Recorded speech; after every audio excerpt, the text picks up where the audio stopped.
Hello guys, let's start with our second video. In this video, we will be discussing what is price action and why price action, and we will be going in much more detail from what we covered in the YouTube video earlier. So guys, let's start. So as you can see on the screen, this is our ebook. This will be your first ebook in which all the details regarding the price action and why price action is given. So guys, let's start. Now, first question is what is price action trading? मैं आपको detail में समझाता हूँ. देखिए इसके हिसाब से देखिए मैं आपको पहले उसकी डेफिनेशन जो हमने उसमें तो अपनी ई बुक में लिखी हुई है मैं आपको रीड कर देता हूँ. Price action trading is a trading technique under which all the trading decisions are based on the historical and the recent price movement. The price is the supreme and responsible for the all the actions as a trader. So guys basically मैं आपको समझाता हूँ हम price action trading में करते क्या है. जैसे कोई भी असेट हो, मैं एक असेट की बात कर रहा हूँ. अभी मैं ऐसा नहीं कह रहा कि आप सिर्फ इक्विटी मार्केट को देखिए, आप किसी भी मार्केट को देखिए या इवन आप किसी अपनी कमोडिटी को देख लीजिए, इस पेन को देख लीजिए, इस मार्केट को देख लीजिए. कोई भी चीज की प्राइस कैसे डिटरमाइन होती है? सब चीज की price at the end of the day demand और सप्लाई के बेसिस पे ही होती है.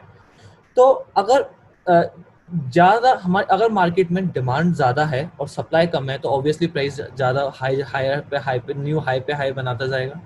अगर मार्केट में डिमांड कम है और सप्लाई ज्यादा है तो अपने आप ही उस पर्टिकुलर असेट का प्राइस गिरता चला जाएगा. तो जब हम स्टॉक या कमोडिटी या किसी के भी रिस्पेक्ट में बात करें तो ये basically at the end of the day क्या है? एक असेट है जिसकी डिमांड और सप्लाई है. जैसे कि आप रिलायंस का स्टॉक ले लीजिए. रिलायंस का स्टॉक है, एक असेट है, एक फाइनेंशियल इंस्ट्रूमेंट है. अब उसकी डिमांड और सप्लाई उसका प्राइस डिटरमाइन करेगी. तो अल्टीमेटली अब हम एक हर टाइम पे डिमांड और सप्लाई के बहुत फैक्टर्स हो सकते हैं कि कभी डिमांड ज्यादा है कभी सप्लाई, इसके बहुत फैक्टर्स हो सकते हैं. सपोज कीजिए डिमांड ऐसे बढ़ सकती है कि न्यूज आ गई रिलायंस एक बहुत नया वेंचर स्टार्ट करने वाला है, रिलायंस में फंडिंग आई है, तो ये सारी न्यूज हो गई. ऊपर ये हो सकता है कि प्रमोटर्स ने अपना स्टेक बढ़ाया है, प्रमोटर्स ने अपना स्टेक सेल किया है. ये सारी जो न्यूज होंगे, जो इवेंट्स होंगे, कंपनी के रिजल्ट्स बहुत अच्छे आए हैं, ये सब अल्टीमेटली डिमांड और सप्लाई पे इफेक्ट डालेंगे. और फिर एट द एंड ये डिमांड और सप्लाई हमारी इफेक्ट डालेगी उसको पर्टिकुलर असेट के प्राइस पे. तो हम एट अ पर्टिकुलर मोमेंट पे डिमांड और सप्लाई पता लगाने की जगह हम लोग सिर्फ प्राइस को ही वॉच करें और प्राइस पे ही एनालाइज करें कि मान लीजिए अभी इसका शेयर प्राइस 1500 है और ये अगर इस 1500 है, अगर इसकी डिमांड बढ़ी तो ये बढ़ते बढ़ते 1600 आ गया. तो हमें क्या समझ आ रहा है कि इस चीज की डिमांड बढ़ रही है, कुछ इसमें इवेंट हो रहे हैं. हम इवेंट्स को ट्रैक नहीं कर रहे, हम न्यूज को ट्रैक नहीं कर रहे, हम कंपनी के फाइनेंशियल्स को स्टडी नहीं कर रहे, फंडामेंटल पे हम अभी जा ही नहीं रहे. तो हम लोगों को बस ये देखना है कि इसके प्राइस में मूवमेंट आई और ये 1500 से 16 आ गया, 1600 आ गया. तो हमें इससे पता चल रहा है इस चीज की डिमांड बढ़ रही है, सप्लाई लिमिटेड है, इसलिए इसके प्राइस बढ़ रहे हैं. तो हमने सिर्फ प्राइस को वॉच करके पता लगा लिया कि इसके पीछे डिमांड एंड सप्लाई क्या चल रही है इस समय. और फिर हमें समझ में आ गया कि जिस स्पीड से हम लोग इसने ये प्राइस रीच किया है 1500 से 1600, तो इससे फ्यूचर में और ज्यादा डिमांड आने वाली है, तो इस लेवल पे हम लोग बाय कर लेते हैं क्योंकि ये लेवल उसने पहले बहुत टाइम से क्रॉस नहीं किया था. तो ये बहुत सारी एनालिसिस होती हैं जो प्राइस एक्शन ट्रेडिंग में होती है, बट सारी की सारी एनालिसिस डिपेंड करती है आपके प्राइस मूवमेंट पे. तो बेसिकली हम लोग क्या कर रहे होते हैं प्राइस एक्शन ट्रेडिंग में, प्राइस मूवमेंट्स को across over of period of time हम लोग एनालाइज कर रहे होते हैं. मतलब जैसे जो प्राइस चेंज हो रहा है हिस्टोरिकली रिसेंटली, हम लोग most of the time recent जो प्राइस मूवमेंट हो रहे होते हैं उनको हिस्टोरिकल और अभी जो हो जस्ट अभी होके चुके हैं या पास्ट में 4-6 महीने पहले जब हुए हैं उनसे हमेशा कंपेयर करते रहते हैं रिसेंट प्राइस चेंजेस को प्राइस एक्शन ट्रेडिंग में. जैसे मैंने अभी रिलायंस का एग्जांपल दिया, तो रिलायंस अपना बार बार हाई बना रहा था 1200 1300 1400, वहां से वापस आ जाता था. वहां पे जैसे ही 1500 के वो अपने लेवल रीच करता था तो वहां पे एकदम सप्लाई बहुत ज्यादा आ जाती थी तो वो वापस से गिर जाता था. ठीक है, तो ये अब तो उसको कभी वो ब्रेक नहीं कर पा रहा था. तो अल्टीमेटली जैसा कि मैंने बोला यहाँ भी डिमांड सप्लाई आ रही है, आप समझ पा रहे हैं. जैसे मतलब रिलायंस का स्टॉक है 1200 1300 चल रहा है, ठीक है, वहां पे डिमांड सप्लाई मैच चल रही है, ठीक है, एकदम डिमांड बढ़ी. जैसे ही वो 1600 रीच करता था एकदम सप्लाई ज्यादा आती थी और वापस से उसका प्राइस डाउन हो जाता था. बट जैसे अभी रिसेंट इवेंट्स हुए, कंपनी इन्वेस्टमेंट आई, हमने रिसेंट इवेंट ट्रैक नहीं किया, हमने ये ऑब्जर्व किया कि इस बार जब वो 1600 पहुंचा तो उसमें सप्लाई नहीं आई, सप्लाई बढ़ी बट उसके साथ उससे ज्यादा तेजी से डिमांड बढ़ी. तो इसलिए उसने 1600 को विद वॉल्यूम के साथ ब्रेक किया और वहां पे अपना बाय बना. तो इस तरीके से हम लोग हर टाइम जो प्राइस के जो मूवमेंट्स होते हैं उनको एनालाइज कर रहे होते हैं. अगर मैं आपको लेमन टर्म में समझाऊं, we are analysing the price action which the price, the movement which it is showing, the action of the price, and then so we call it price action trading. So guys, अब जैसे कि मैंने आपको पहले ही बताया, तो इसमें हम लोग जो फंडामेंटल सारे फैक्टर्स होते हैं वो सारे इग्नोर करते हैं जो मार्केट को इन्फ्लुएंस करते हैं. और क्या कहते हैं, इसमें फंडामेंटल फैक्टर सारे इग्नोर करेंगे हम लोग, न्यूज इग्नोर करेंगे, इवेंट करेंगे. हमारा मानना at the end of the day क्या है, जो भी सारे इवेंट्स हो रहे हैं, सपोज कीजिए आज आप हमारे फाइनेंस मिनिस्टर एक पैकेज अनाउंस करने वाले हैं, इकोनॉमिक पैकेज बहुत बड़ा कोविड क्राइसिस में. तो अब उससे मार्केट पे इम्पैक्ट आएगा, काफी बिल्कुल जरूर आएगा. तो हम लोग रादर ये एनालाइज करें कि निर्मला सीतारमन ने क्या क्या सारे हमारे लिए पैकेजेस रिलीज किए हैं, क्या क्या अनाउंसमेंट किए हैं. उससे बेहतर होगा, क्योंकि देखिए पैकेजेस बहुत सारे होंगे, उनको हम स्टडी करेंगे क्या किससे मार्केट पे पॉजिटिव इम्पैक्ट आ रहा है, नेगेटिव इम्पैक्ट आ रहा है, हम इतनी एनालिसिस कर ही नहीं पाएंगे. रादर हम लोग प्राइस को देखते हैं. सपोज कीजिए निफ्टी चल रहा है 9500, जब पैकेज की अनाउंसमेंट आई हमें एकदम निफ्टी मूव करके गया 10,000, तो हमें उम्मीद थी कि अब प्राइस अच्छा एक्सपेक्टेशन आने वाली है, काफी लोगों ने बाय कर लिया होगा. बट जैसे ही पैकेज का अनाउंसमेंट आया, नेक्स्ट डे निफ्टी गिर गया, बहुत ज्यादा गिर गया, क्योंकि जो मार्केट को एक्सपेक्टेड था वो उसको नहीं मिला उस पैकेज में. तो अगर आप न्यूज के बेसिस पर ट्रेड करेंगे तो आपका हमेशा लॉस होगा. न्यूज के बेसिस पर कभी भी बिल्कुल भी ट्रेड नहीं कीजिए. जो प्राइस एक्शन ट्रेडर्स का मानना ये है, जो भी न्यूज होगी पॉजिटिव, नेगेटिव, और या फिर जिसका कोई इम्पैक्ट नहीं होगा, everything will be there in the price, and the price is the sole reflector which you will tell you everything and will provide you entry exit at the right levels. Okay, so basically हम लोग price action trading में कभी भी कोई भी news को track नहीं करेंगे, कोई भी इवेंट्स को ट्रैक नहीं करेंगे. हम लोग कंपनीज के फंडामेंटल डेटा को भी चेक नहीं करेंगे. हमारा पूरा का पूरा कॉन्सेंट्रेशन हमेशा प्राइस से होगा. ये रीसेंट प्राइस मूवमेंट हुई है, इस प्राइस पे जाके सप्लाई बढ़ती है तो प्राइस वापस से नीचे आ जाता है. प्रीवियस हिस्टोरिकल लेवल से हैं, इसको कभी वो ब्रेक नहीं कर पाता है इस लेवल को. जब वो ब्रेक कर रहा है वॉल्यूम के साथ तो हमें एक ब्रेकआउट एंट्री मिल रही है. ये सारी की सारी एनालिसिस जो भी हमेशा हमारी चलेगी ना, सारी की सारी प्राइस के बेसिस पे ही चलेगी. तो दैट्स व्हाई हम लोग गुजराती ट्रेडर बोलते भी हैं, प्राइस भगवान छे, भाव भगवान छे.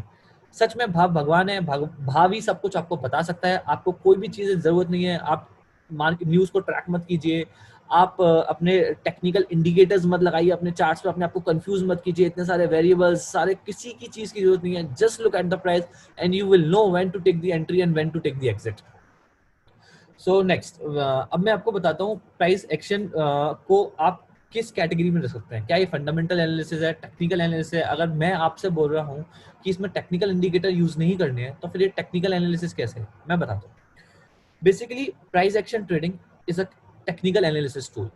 ये फंडामेंटल एनालिसिस टूल नहीं है, this is a technical analysis tool. Although we don't use technical indicators. जैसे कि मैंने अपनी पुरानी वीडियो में भी आपको बताया था, मैं आपको अच्छे से और एक्सप्लेन करता हूँ दोबारा. टेक्निकल इंडिकेटर्स होते क्या हैं? जैसे रिलेटिव स्ट्रेंथ इंडेक्स है, एमएसीडी है, मूविंग एवरेजेस है, और बॉलिंजर बैंड्स हैं. ये सारे काम कैसे करते हैं इनके? अगर आपने टेक्निकल इंडिकेटर समझ लिए कि बॉलिंजर बैंड जब ऐसे कॉन्ट्रैक्ट हो रहा है, एक्सपेंड हो रहा है, आपको ट्रेड लेना है, आरएसआई 70 के ऊपर है, 30 के नीचे है, आपको पता है ट्रेड लेना है, ये सब ठीक है, ये सब आपने समझ लिया. बट कभी आपने ये जानने की कोशिश की है कि ये इंडिकेटर्स बनते कैसे हैं, ये अपनी वैल्यू ड्राइव कैसे करते हैं? तो आप कभी रिसर्च कीजिएगा अपनी, मैं आपको समझा, और मैं अपनी साइड से भी आपको समझाता हूँ. ये सारे के सारे टेक्निकल इंडिकेटर्स अपनी अपनी वैल्यू ड्राइव करते हैं प्राइस से. जो भी असेट का प्राइस होता है, इक्विटी हो गया, कमोडिटी हो गया, कोई भी असेट होगा जिसका प्राइस होगा, उसी से these indicators drive the value.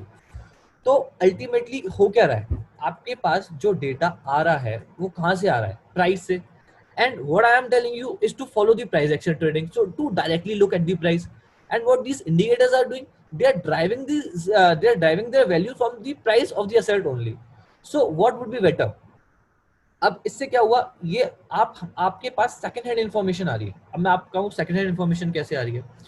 तो आपने प्राइस को एनालाइज कर रहे हैं, प्राइस ने मूवमेंट शो करी, ठीक है, फिर ये इंडिकेटर्स उसी से ड्राइव कर रहे हैं वैल्यू, और ये आपको प्राइस से ड्राइव करेंगे वैल्यू, फिर अपनी अपनी वैल्यू बनाएंगे, फिर जनरेट देंगे, फिर आपको सिग्नल देंगे.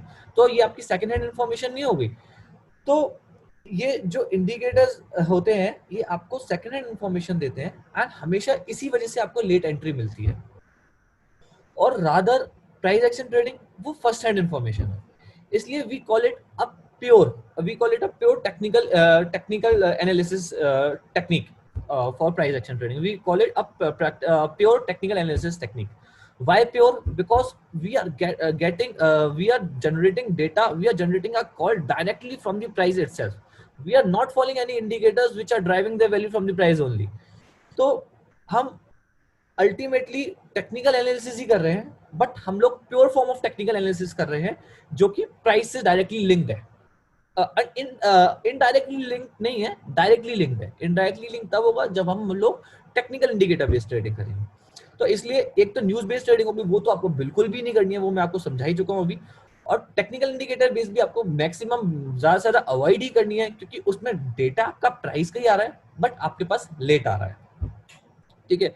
दूसरा, अब प्राइस हिस्ट्री होती क्या है, प्राइस हिस्ट्री क्या क्या इन्वॉल्व करती है। तो प्राइस हिस्ट्री से मैंने आपको बोला कि आप प्राइस की हिस्ट्री ऑब्जर्व कीजिए और प्राइस पे को रीसेंट प्राइस के रीसेंट एक्शन से लिंक कीजिए। तो इसका मतलब क्या है, मैं आपको समझाता हूँ।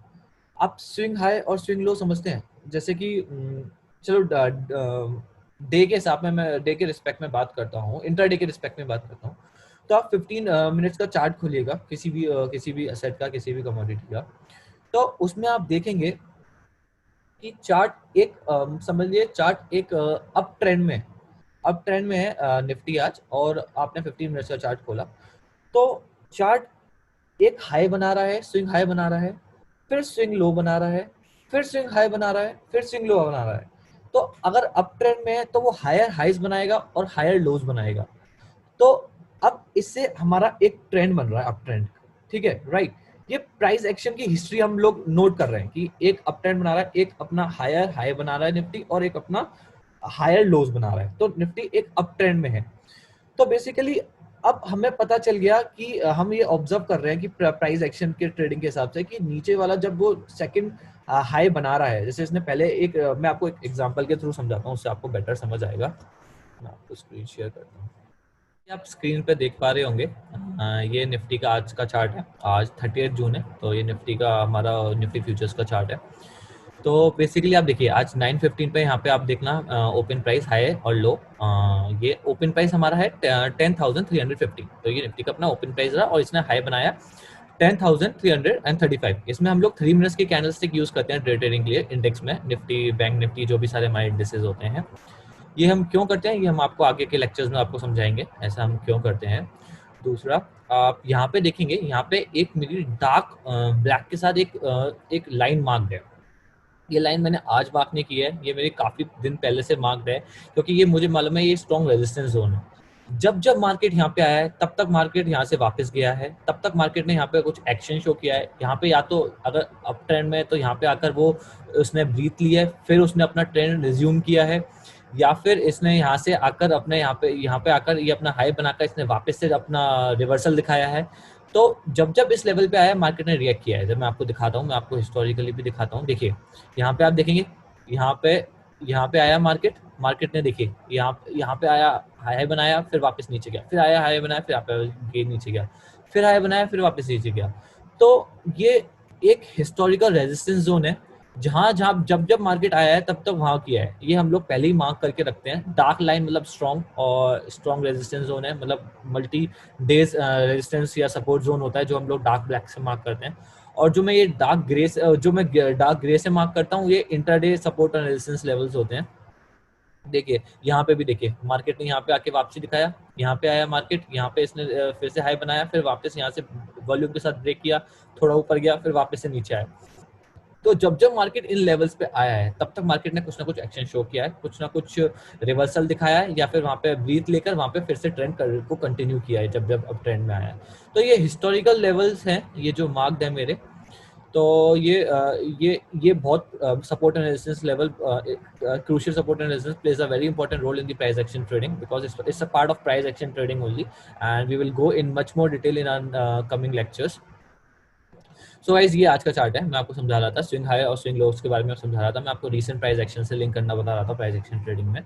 तो देखिए अब आज ये मार्केट ओपन हुआ, इसने यहाँ पे अपना हाई बनाया, वही जो मेरा लेवल थे, ये पे पहले से मेरे मार्क थे लेवल 10,344 के आसपास, ये वापस से वहाँ पे इसने ब्रेक नहीं कर पाया और फिर वापस से नीचे आ गया। तो हम लोगों ने क्या ऑब्जर्व किया, ये हम लोग प्राइस को ही ऑब्जर्व कर रहे हैं, बाकी हम कुछ नहीं देख रहे। ये प्राइस है, प्राइस को हमने ऑब्जर्व किया, और प्राइस को ऑब्जर्व करने के लिए हम लोग कैंडल स्टिक यूज करते हैं, प्राइस चार्ट यूज करते हैं। प्राइस चार्ट बहुत तरीके के होते हैं, bar chart, line chart, candle chart, और ये सारे हम लोग अपने नेक्स्ट लेक्चर में कवर करेंगे। We will discuss in detail and we will tell you also why we prefer candle chart among all the other price charts and it is used, why it is used the most and how it is more helpful to the traders as compare to the other price charts. So guys मैंने देखा यहाँ पर इसने बनाया, ये high बनाया, ये यहाँ पे गया, ये इसका स्विंग हाई हो गया, फिर इसने इसने नीचे गया, नीचे गया, नीचे गया, नीचे गया, फिर इसने लो बनाया, फिर यहाँ पे आके इसने अपना लो बना दिया। यहाँ पे हम लो देखेंगे 10,284 का इसने लो बनाया।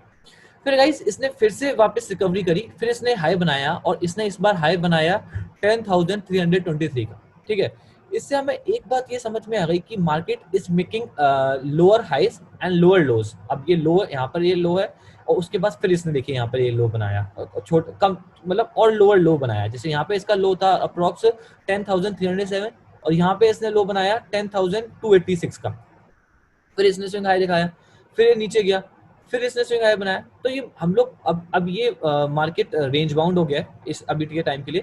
तो हम लोग एक चीज ऑब्जर्व कर रहे हैं यहाँ पे अपने प्राइस के मूवमेंट्स में कि मार्केट लोअर हाईस बना रहा है और लोअर लोस बना रहा है। तो इससे हमें एक इंडिकेशन मिल रहा है कि मार्केट डाउन ट्रेंड में है। स्टार्टिंग में मैं एग्जांपल अप ट्रेंड ही रहता, बट आज की सिचुएशन के हिसाब से मार्केट डाउन ट्रेंड में है। अप ट्रेंड भी कभी होता है, तो मैं आपको ये एग्जांपल आज का यूज कर रहा हूँ, तो आज मार्केट डाउन ट्रेंड में है। फिर गाइस हमें अब इससे एक आइडिया मिल रहा है कि मार्केट डाउन ट्रेंड में है। तो हम लोग प्रेफर ये करेंगे कि हम लोग जब भी आज के दिन ट्रेड लें, अभी कितने बज रहे हैं, अभी 1 बज रहा है, अभी हम लोग जब भी ट्रेड लेंगे इसके, तो हम लोग सेल साइड पे लेंगे, क्योंकि मार्केट के नीचे जाने के चांसेस बहुत ज़्यादा है। तो हमने ये ऑब्जर्व किया, सारे प्राइस को हमने क्लोजली वॉच किया, और हमने प्राइस जो क्या कैंडल्स प्राइस को रिप्रेजेंट कर रही हैं, हमने उनको क्लोजली वॉच किया, और हमारी ये अंडरस्टैंडिंग मिली कि मार्केट डाउन ट्रेंड में है। अगर मार्केट वॉल्यूम के साथ अपना स्विंग हाई ब्रेक करता है तो शायद हम लोग बाय एंट्री भी ले लें बायर साइड की, बट हम लोग ज्यादातर अवॉइड करते हैं, क्योंकि मार्केट हमें दिख रहा है डाउन साइड में, और मोस्ट प्रोबेबली मार्केट डाउन ही जाएगा अभी इसके बाद। ठीक है, तो गाइस बट अगर वॉल्यूम के साथ ही अपना स्विंग हाई ब्रेक करता है तो हम लोग अपसाइड भी एंट्री ले सकते हैं। तो अब हम लोगों को ये चीज समझ में आ गई कि हम लोग ये स्विंग हाई अपना ब्रेक नहीं कर पा रहा है, जो पुराने स्विंग हाई बना रहा है ब्रेक नहीं कर पा रहा है, फिर लोअर स्विंग हाई बना रहा है। तो ये सारे जो हिस्टोरिकल ये जो प्राइसेस होते हैं, हम इन्हीं को ऑब्जर्व करते हैं, और इसी के बारे में हम कहते हैं ना, आप हिस्टोरिकल और रीसेंट प्राइस मूवमेंट को ऑब्जर्व करिए। तो ये सारे हिस्टोरिकल प्राइस मूवमेंट हो गए, अब ये रीसेंट प्राइस मूवमेंट है। हिस्टोरिकल और भी पुराने हो सकते हैं, जैसे मैंने अभी आपको दिखाया कि इस लेवल पे आके मार्केट हमेशा रिएक्ट करता है, तो ये हिस्टोरिकल रेजिस्टेंस जोन है, बहुत पुराना, बहुत टाइम से चला आ रहा है, जो हमेशा रिस्पेक्ट करता है जो मार्केट जिसको। So guys what we are doing basically, we are just following the historical and the recent price action, and depending upon which we are deciding on trade. अब गाइज मैं बता दूं, हम लोग ट्रेड सुबह 11:30 बजे तक करते हैं, फिर उसके बाद सेकंड ट्रेड हम लोग 1:30 बजे के बाद ही लेते हैं। गाइज हम लोग ऐसा इसलिए करते हैं बिकॉज मार्केट इसके बाद क्या होता है, मोस्टली इस टाइम में रेंज बाउंड हो जाता है और वॉल्यूम कम आती है। ये वॉल्यूम का इंडिकेटर आप देखिए, यहाँ पे स्टार्टिंग में 950 में वॉल्यूम अच्छी है, अच्छी है, अच्छी है, वॉल्यूम भी अच्छी है। फिर यहाँ पे आके 11:30 के बाद देखिए, आप देखेंगे वॉल्यूम कितनी कम हो गई, कितनी कम हो गई। अब जो वॉल्यूम आएगी, मेजर जो वॉल्यूम आएगी, it will be after 1:30 when the European market will open. तो इस टाइम फ्रेम में क्या होता है, from 9:30 to 11:30 and from 9:30 to 11:30 AM and 1:30 to 3:30 PM, इस टाइम में मूवमेंट ज्यादा होती है, मार्केट में वॉल्यूम ज्यादा होती है, तो हमारे को मूवमेंट ज्यादा मिलती है। इस बेसिस पे इंटरडे ट्रेडिंग में बहुत हेल्पफुल रहता है। अगर हमें वॉल्यूम नहीं मिलेगा, मूवमेंट नहीं मिलेगी, तो बहुत चांसेस हैं रेंज बाउंड मार्केट में हमारा स्टॉप लॉस ट्रिगर कर जाएगा। तो इसलिए हम लोग इस बीच में टाइम फ्रेम में ट्रेडिंग अवॉइड करते हैं, और अगर हम लोग करते भी हैं जब कुछ रेयर सर्कमस्टेंसेस में, तो we do it in very small quantities. So guys ये मैंने आपको समझाया कि वो क्या होता है, रीसेंट प्राइस एक्शन क्या होते हैं, और हम लोग कैसे ऑब्जर्व करते हैं। हो सकता है आपको अभी क्लियरली ज़्यादा समझ में नहीं आया होगा। We will go in much more detail in our next upcoming lectures. So guys next अब हम लोग डिस्कस करते हैं, मैं आपको स्क्रीन बड़ी कर देता हूँ।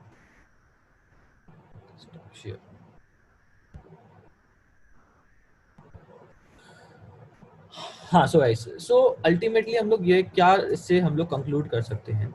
Price action trading is all about keeping it simple. इसके लिए हम लोग एक फ्रेज भी यूज करते हैं प्राइस एक्शन ट्रेडिंग के लिए, guys please keep it simple. इसका मतलब ये है कि प्राइस एक्शन ट्रेडिंग का मतलब ये है कि आप सिंपल रखिए, आप कंफ्यूज मत कीजिए, दुनिया भर के वेरिएबल्स नहीं यूज करने आपको, आपको प्राइस पे फोकस रखना है। Complete focus should be on the price, and no indicators, no news, nothing you have to follow. You have to just study the chart deeply. What chart is reflecting? Chart is reflecting the prices. Just watch the prices, just follow the price chart, then accordingly decide your trade. No other variable should be available present on the chart, no other news, no events you need to follow. So basically price action is all about keeping it simple, ठीक है। इसको हम लोग clean chart trading भी बोलते हैं। इसके दो तीन हम लोग वर्ड की यूज करते हैं इस टाइप ऑफ ट्रेडिंग को, क्लीन चार्ट ट्रेडिंग, बिकॉज जैसे कि मैंने बताया कि क्लीन चार्ट होता है, पूरा रॉ चार्ट होता है। आप देख भी पा रहे होंगे, जैसे कि मैंने अभी आपको दिखाया था, उस चार्ट में कोई इंडिकेटर प्रेजेंट नहीं थे, सिर्फ एक वॉल्यूम का इंडिकेटर था, बाकी एक वो हॉरिजॉन्टल लाइंस थे जो मैंने खुद ड्रॉ करी हुई थी, कुछ भी टेक्निकल इंडिकेटर्स नहीं थे, कुछ भी मैंने चार्ट को कॉम्प्लिकेट नहीं कर रखा था। It was just a clean price chart, ठीक है। तो इसलिए हम लोग उसको क्लीन चार्ट बोलते हैं। इसको हम लोग नेकेड ट्रेडिंग भी बोलते हैं, because it is done on the naked charts, इसमें कोई वो नहीं होते इंडिकेटर्स। इसको हम लोग नेकेड ट्रेडिंग से भी रेफर करते हैं, क्लीन ट्रेडिंग, नेकेड ट्रेडिंग, और हम लोग उसको रॉ और नेचुरल ट्रेडिंग बोलते हैं। रॉ और नेचुरल ट्रेडिंग भी बोलते हैं because we are taking our action based upon the raw prices. We are not using the second hand value, we are not using any technical indicators which drive their value from the prices only. We are just concentrating on the raw price action, hence we call it raw price action, raw trading also, ठीक है guys. तो rather अब इसमें हम लोग, बस मैं अपनी वीडियो को इसी के साथ कंक्लूड करूंगा। मैं लास्ट में बस एक बार फिर से रिपीट करना चाहूंगा, जिससे कि आपके दिमाग में ये बात अच्छे से क्लियरली आपको समझ में आ जाए कि हमें अपने को बहुत सारे वेरिएबल्स, बहुत सारे फैक्टर के साथ हमको कंफ्यूज नहीं करना। We don't have to play with multiple variables, we don't have to follow multiple variables, track multiple variables, study from the multiple variables, derive your decision from the multiple variable. Just there is one variable which we have to focus, which is price. Price will tell you everything. Price will provide every information, every data which you need to take, which you need for deciding your trade. So basically at the end of the day, price is supreme, price is God, price भगवान जी। तो guys next हम लोग Y price action trading के बारे में अभी थोड़ा सा और डिस्कस करेंगे। What is price action trading? I think I have made very much clear to you guys. And why price action trading? What are the messy chart and what are the clean charts? उस examples के साथ I will tell you in much more in not much more detail, in little bit detail I'll tell you. There will be one more lecture on why price action trading. Then finally we will start with our course in which I'll teach you in the live market. I'll cover all the important topics, and just now I showed you my chart in which there was one line, there was one resistance zone. So I'll teach you how to derive those resistance zone, how to find out the resistance zone yourself, and the resistance and the support levels and the support zone. तो हम लोग next videos में, upcoming videos में अच्छे से cover करेंगे। आपको जो मैं बता रहा हूँ प्राइस एक्शन ट्रेडिंग होती क्या है, क्यों करनी चाहिए, उसके बाद फिर हम लोग डिस्कस करेंगे कि प्राइस एक्शन ट्रेडिंग के लिए आपको करना क्या है, कैसे करना है, किस लिए करना है, और कैसे आप अपनी खुद की कॉल जनरेट कर सकते हैं। So guys, see you in the next lecture.